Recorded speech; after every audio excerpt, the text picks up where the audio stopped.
എണ്ണുമ്പോൾ എങ്ങനെയാണ് 1, 2, 3, 4 എണ്ണുമ്പോൾ എന്താണ് 1 കഴിഞ്ഞിട്ട് അടുത്ത ഏത് സംഖ്യ വരും? 2 ആണ്. 2 കഴിഞ്ഞിട്ട് ഏത് സംഖ്യ വരും? 3 കഴിഞ്ഞിട്ട് 4. അതുപോലെ 5 കഴിഞ്ഞിട്ട് 5 കഴിഞ്ഞിട്ട് അടുത്ത 6 വരും. 6 കഴിഞ്ഞിട്ട് 7 വരും. അങ്ങനെ അങ്ങനെ ഏത് സംഖ്യയാണ് 6 കഴിഞ്ഞിട്ട് 7 വരും? ഏത് സംഖ്യ കഴിഞ്ഞിട്ട് വരുന്ന സംഖ്യയാണ് നമ്മൾ ആഫ്റ്റർ എന്ന് പറയുന്നത്. ഇനി എന്താണ് ബിഫോർ? ബിഫോർ നമ്മളോ ആ സംഖ്യ എത്തുന്നതിന് മുമ്പായിട്ടുള്ളതിനെയാണ് നമ്മൾ ബിഫോർ എന്ന് പറയുന്നത്. എന്താണ് ബിഫോർ? എന്താണ് സംഖ്യ എത്തുന്നതിന് മുമ്പിലായിട്ട് പിറകു വശത്തുള്ള സംഖ്യയാണ് നമ്മൾ എന്ത് പറയുന്നത്? ബിഫോർ എന്ന് പറയുന്നത് അല്ലേ? എന്താണ് ബിഫോർ എന്ന് പറയുന്നത്? അതായത് ഇപ്പം നിങ്ങള് 4ന്റെ ബിഫോർ എത്രയാണ്? അല്ലല്ല, അത് ആഫ്റ്റർ ആണ്. 4 കഴിഞ്ഞിട്ടില്ലേ പറയുന്നത്. 4ന്റെ ബിഫോർ എത്രയാണ്? 4 എന്ന് പറയുന്നത് 4ന്റെ ബിഫോർ എത്രയാണ്? 3 ആണ് അല്ലേ?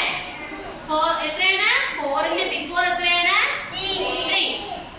3 എന്ന് വരും അല്ലേ? ഇനി നോക്കിയേ 5ന്റെ ആഫ്റ്റർ എത്രയാണ്? 5 എന്ന നമ്പറിന്റെ ആഫ്റ്റർ എത്രയാണ്? 6 വരും അല്ലേ? കേട്ടോ?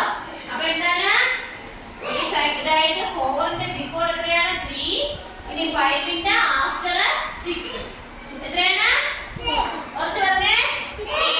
അപ്പൊ 4ന്റെ ബിഫോർ എത്രയാണ്? 3. 4ന്റെ ബിഫോർ എത്രയാണ്? 3. ഇനി 6 അതായത് 5ന്റെ ആഫ്റ്റർ എത്രയാണ്? 6. 5ന്റെ ആഫ്റ്റർ എത്രയാണ്? 6. ഇനി നോക്കിക്കോ, രണ്ട് സംഖ്യകളുടെ നടുവിലായിട്ട് വന്നപ്പോൾ നോക്കിക്കോ 41. 41 അത് കഴിഞ്ഞിട്ട് ടീച്ചർ ഒരു നമ്പർ വിട്ടിട്ടാണ് ടീച്ചർ എഴുതിയേക്കുന്നത്. ഇങ്ങനെ എഴുതിയിട്ടുണ്ട്. അപ്പൊ നോക്കിക്കേ, ഈ നടുവിൽ ഏത് സംഖ്യ വരും? ഇതിന്റെ മിഡിൽ ഭാഗത്ത് ഏത് നമ്പർ വരും? കുറച്ച് പറ. 42. എത്ര വരും? 42 വരും അല്ലേ? അപ്പൊ ഇതിനെയാണ് ഈ നടുവിൽ വരുന്ന സംഖ്യ നമ്മൾ എഴുതുന്നതാണ് ബിറ്റ്വീൻ എന്ന് പറയുന്നത്. ബിറ്റ്വീൻ. അപ്പൊ നോക്കിക്കോ, 41ന്റെയും 43ന്റെയും ബിറ്റ്വീൻ എത്രയാണ്? 42. എത്രയാണ്? 42. 41ന്റെയും 43ന്റെയും ബിറ്റ്വീൻ എത്രയാണ്? 42. അതുപോലെ തന്നെ വേറെ നമ്പർ നോക്കിക്കോ 7. അടുത്തത് ടീച്ചർ അവിടെ ഒരെണ്ണം എഴുതിയിട്ടില്ല. 7ന്റെയും 9ന്റെയും ബിറ്റ്വീൻ എത്രയായിരിക്കും? 8. എത്രയാണ്? 8 ആയിരിക്കും. എത്രയാണ്? 8 ആയിരിക്കും അല്ലേ? അടുത്ത് നോക്കിക്കോ, അതുപോലെ തന്നെ 12. 12ന്റെയും 14ന്റെയും ബിറ്റ്വീൻ എത്രയായിരിക്കും? 13. കറക്റ്റ്. എത്രയാണ്? 13 ആയിരിക്കും അല്ലേ? അപ്പൊ നിങ്ങൾക്ക് മനസ്സിലായല്ലോ, നടുവിൽ മിഡിൽ പോർഷനിലുള്ള നമ്പേഴ്സിനെയാണ് നമ്മൾ എന്തെന്ന് പറയുന്നത്? മിഡിൽ പോർഷനിലുള്ള നമ്പേഴ്സിനെയാണ് നമ്മൾ എന്ത് പറയുന്നത്? ബിറ്റ്വീൻ എന്ന് പറയുന്നത്. എന്താ പറയുന്നത്? ബിറ്റ്വീൻ. അപ്പൊ നോക്കിയേ, ആഫ്റ്റർ,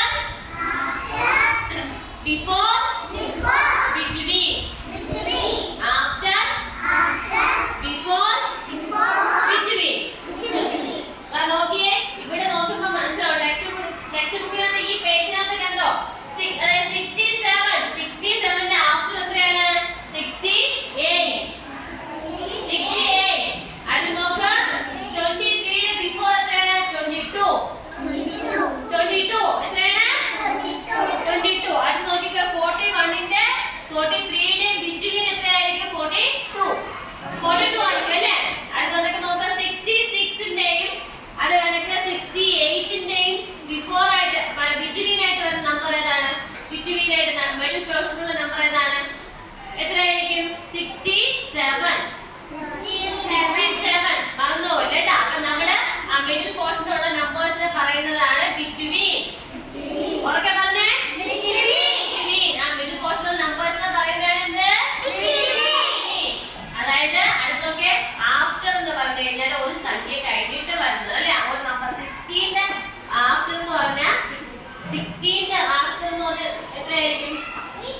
അല്ലെ 67. നിങ്ങൾ ടെക്സ്റ്റ് ബുക്കിലുണ്ട്. 67ന്റെ ആഫ്റ്റർ എത്രയായിരിക്കും? 68 ആയിരിക്കും അല്ലെ? അടുത്ത് നോക്കിയേ, അതുപോലെ തന്നെ 46ന്റെ ബിഫോർ എത്രയായിരിക്കും? 45 ആയിരിക്കും. എത്രയായിരിക്കും? 45 ആയിരിക്കും. അടുത്ത് നോക്കിക്കോ, 25ന്റെയും 27ന്റെയും ബിറ്റ്വീൻ എത്രയായിരിക്കും? 26